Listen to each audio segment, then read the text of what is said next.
24x7 news Bengal আপনারা দেখছেন। আজ 11ই আগস্ট, আর এই মুহূর্তে আমি রয়েছি কলকাতার উত্তম মঞ্চ, যেখানে অনুষ্ঠিত হচ্ছে সম্প্রতি প্রয়াত সঙ্গীতাচার্য অমিয়রঞ্জন বন্দ্যোপাধ্যায়ের স্মরণে তারই শিষ্য শিষ্যাদের আয়োজনে এক স্মরণানুষ্ঠান। আসুন দেখে নিই এই অনুষ্ঠানেরই কিছু মুহূর্ত।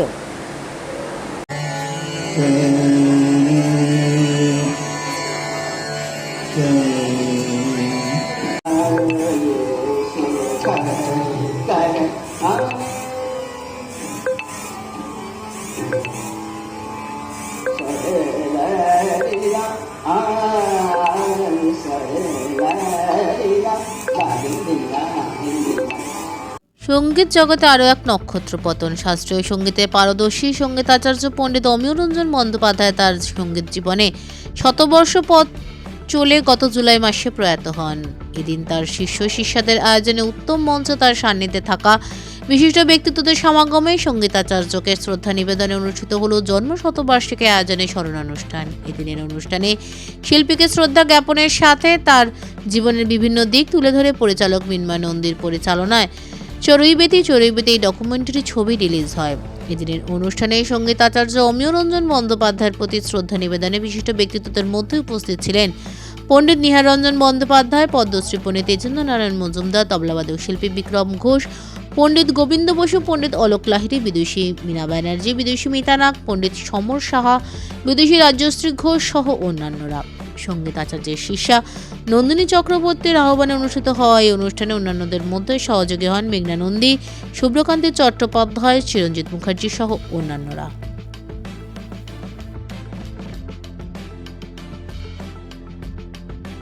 সঙ্গীতাচার্য পণ্ডিত অমিয়রঞ্জন বন্দ্যোপাধ্যায় তার বয়সের দিক থেকে 100 বছর সম্পূর্ণ করে উনি ওনার শরীর নিয়ে উনি চলে গেছেন, কিন্তু এই ধরনের শিল্পী যখন আসেন পৃথিবীতে সেইটার একটা অন্য মানে হয়, যেটা অনেক খুব কম শিল্পীদের ভাগ্যে এইরকম হয়, যিনি যে কাজটা নিয়ে এসেছেন সেটাকে এতটা লম্বা সময় ধরে একটা লেগেসি তৈরি করে তার ইম্প্যাক্ট রেখে গেছেন। প্রায় 10 প্রজন্মের শিল্পীকে 8-9 প্রজন্ম তো বটেই উনি শিখিয়েছেন, এবং ওনার যে জীবনযাপন, তার যে শৃঙ্খলাবদ্ধ জীবনযাপন, সেটা তো সত্যিই ভাবা যায় না।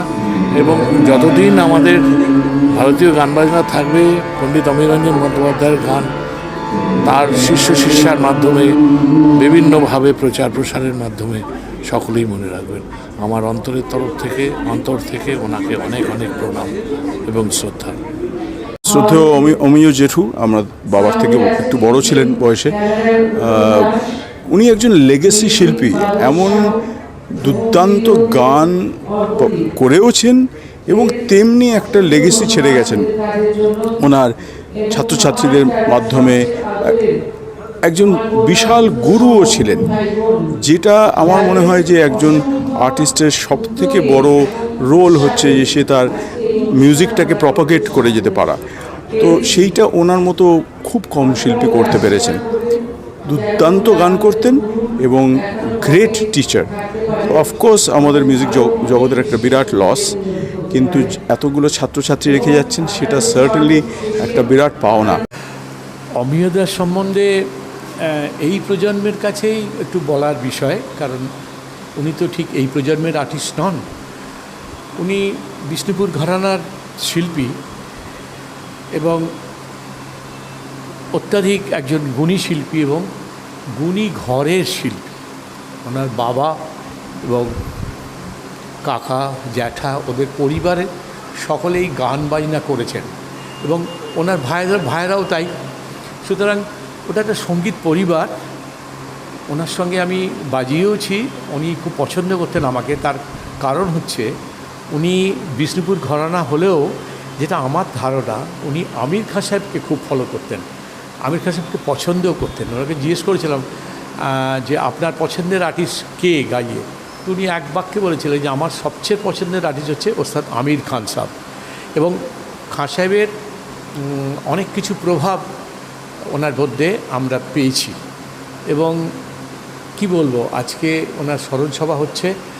আমার কাছে একটাই আমার বক্তব্য, যেসব শিল্পীদের চলে যান তাদের ওই একবার আধবার স্মরণ সভা হয়, তারপর আস্তে আস্তে তাদেরকে ভুলে যায়। এইটা যেন না হয়।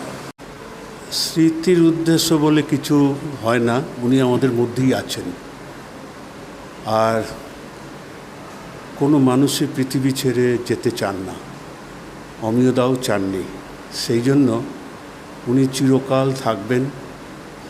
তাই উনি এত বছর ধরে, প্রায় 80 বছর ধরে, অন্তত 800 বা তারও অনেক বেশি, 800 কেন 8000 বলতে পারি, ছাত্রছাত্রী সারা পৃথিবী জুড়ে রেখে গেছেন। আমরা আজকে হল দেখে বোঝা যাচ্ছে যে কত ছাত্রছাত্রী শুধু কলকাতা শহরে। এটা যদি বম্বেতে হয় তাহলেও দেখা যাবে হল ফুল হবে, সেখানেও এত লোক। আমেরিকাতে হলে সেখানেও তাই হবে। তা সুতরাং ওনার স্মৃতির উদ্দেশ্যে কেন উনি আছেন, এখানেই আছেন কোথাও, আমাদের সাথেই ঘোরাঘুরি করছেন, আর ইতিহাসের পাতায় উনি থাকবেন। যাকে নিয়ে আজকে অনুষ্ঠান, স্মরণানুষ্ঠান, তিনি আমার গুরু, সঙ্গীতাচার্য অমিয় রঞ্জন বন্দ্যোপাধ্যায়, যিনি 100 বছরে জাস্ট পদার্পণ করেছেন এই ফেব্রুয়ারিতে 2026-এ। 99 থেকে 100-তে এসছেন। উনি এমন একটি মানুষ যিনি একটি বিশাল সময়ের সাক্ষী। 1927 সালে ওনার জন্ম, 21শে ফেব্রুয়ারি। সেই সময় থেকে আজ মানে এই গুরু পূর্ণিমার দিন উনি গত হয়েছেন। আমাদের অনেক স্মৃতি, এতদিনের ওনার যে পরিশ্রম, অনেক অগণিত ছাত্রছাত্রী তৈরি করা, প্রায় 6 প্রজন্ম ছাত্রছাত্রী উনি তৈরি করেছেন। ওনার পুরো জীবনের ব্রতই ছিল শুধু সঙ্গীত, একমাত্র সঙ্গীত। এবং এই সঙ্গীতকে, সাধনাকে ধরে রাখার জন্য নিয়মানুবর্তিতা, অত্যন্ত ডিসিপ্লিন লাইফ, অত্যন্ত সংযমী জীবন, যেটা একটা মানে সবার কাছে একটা দৃষ্টান্ত স্বরূপ। যারা এখন গান বাজনা করছেন, শিখছেন, তাদের কাছে উনি একটা প্রতিষ্ঠানের মতো, একটা ইনস্টিটিউশনের মতো। পণ্ডিত অমিয় রঞ্জন বন্দ্যোপাধ্যায়.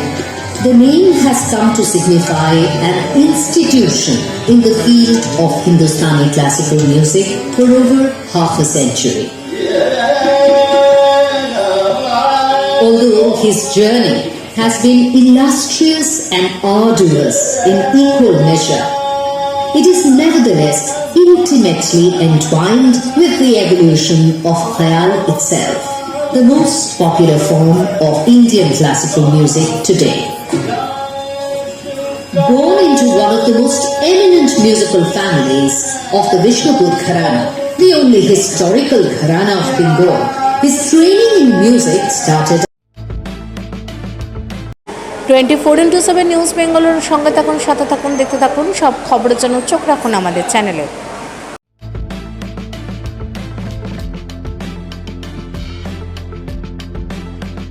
মা আসছেন, চারিদিকে শুরু হয়েছে দুর্গাপুজোর আনন্দের প্রস্তুতি।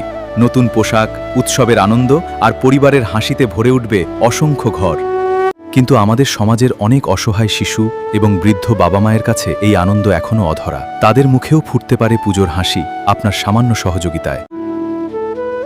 এই শারদোৎসবে মাতৃশক্তি সম্মান উদ্যোগ নিয়েছে অসহায় শিশু ও বৃদ্ধ বাবা মায়েদের হাতে নতুন পোশাক তুলে দেওয়ার। আপনিও আপনার সামান্য অংশ বাঁচিয়ে একটি শিশু অথবা একজন বৃদ্ধ বাবা মায়ের নতুন জামার দায়িত্ব নিন। আপনার ছোট্ট সহযোগিতাই কারো জীবনের সবচেয়ে আনন্দের পুজো উপহার হয়ে উঠতে পারে। আসুন সবাই মিলে ভাগ করে নিই পুজোর খুশি। বাড়িয়ে দিন সাহায্যের হাত।